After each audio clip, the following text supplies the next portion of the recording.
Covid टीकाकरण एवं चर्चा रे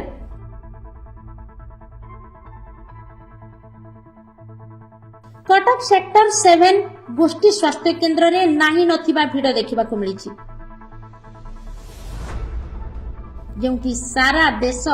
कोविड को नहीं तत्परता प्रकाश करुछि एठी किंतु संपूर्ण ओलटा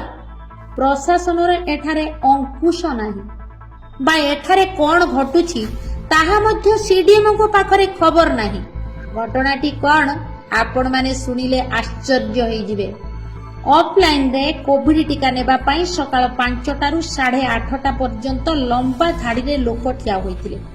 सकाळ 7:30 रु कटक जिलार सीडीएम को आम सिटी प्रतिनिधि ए विषय रे किछि पचारि बुझिबाकू चेष्टा करथिले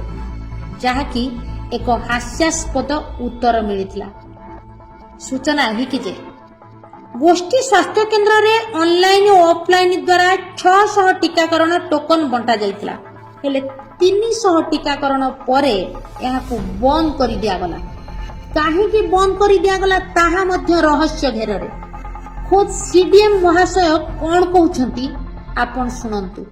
तो आम जाना केते वैक्सीन दिया आमर स्वास्थ्य केन्द्र आमर सीडीएम मरपत नगर रे तो किसी बुझी होनी लोक ये पूरा शह शह लोक गदा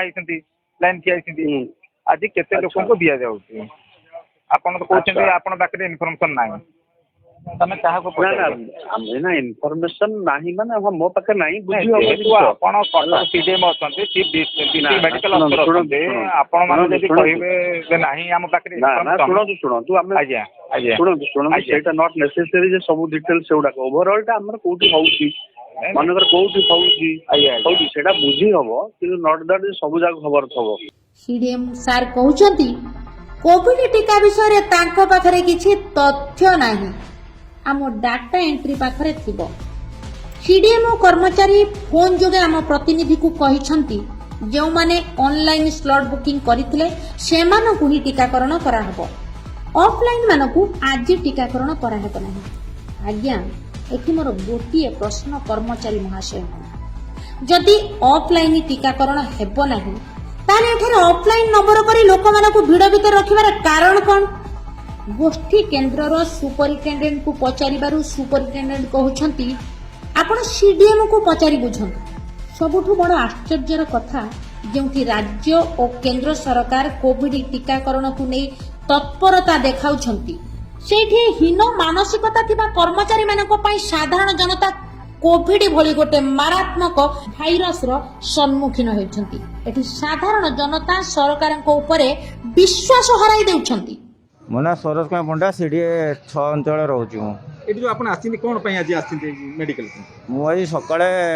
टोकन पई जण भाई पठेइत्री मो सान भाई की से 45 मोर एक्चुअली एज 32 से 45 एभो टिकट नै बाय मिस्टेक नै जाइथिले मु बर्तन आसी चेंज करिया पई कहली से टोका आ 45 तळगु टिका नाही आ ये नै मु कते 45 एभो जार अछि त केते थर फेरी के जाइछिन एटा आपण कोविड टिका नबा पई मु 3 थर फेरी गलिनी एठो आसी सकाळु एते प्रबल भिड़ जे ता भितर ठिया है कि नवा कोविड न टीका देबा कोविड नबा सहित समान तेणु मु जाई फेरी जाय गारी सरकार को हम कोन कहबा चाहछंती ओए ताकू आउटे सॉरी माने केमिति स्लॉट बा मिलुन सी सहज स्लॉट ठीक करंतु आउ 1 बाय 1 टीका केमिति देई हबो घर पिछा कि टोकन तो दियो एटलीस्ट घर पिछा टोकन दे कोन जणे पाइबो एई अंचल टोकन पाइले सेमाने आसी आराम देई पारे एठी आज गैदर न होबे घरे टोकन दबार बंदोबस्त कर जो आपण सकाळ आस्थिला आज केते लोक एठी आज लाइन रे ठिया हेतिले एटे बाका बाकी तो 100 200 लोक एमि एबव लोक पा भिड़ हो ऑफलाइन ठिया हेतिले ना ऑनलाइन सब ऑफलाइन एटे सब ऑफलाइन ऑनलाइन रो होउनी सब ऑफलाइन रो देखा जाऊ प्रशासन और सरकार एहार स्थायी प्रतिकार दिगरे केते दृष्टि देउछंती ओ अवहेला करुथिबा कर्मचारी मानक ऊपर कोन पदक्षेप नेउछंती। कटक सिटी रु तोफान दास रिपोर्ट कुसुम टीवी।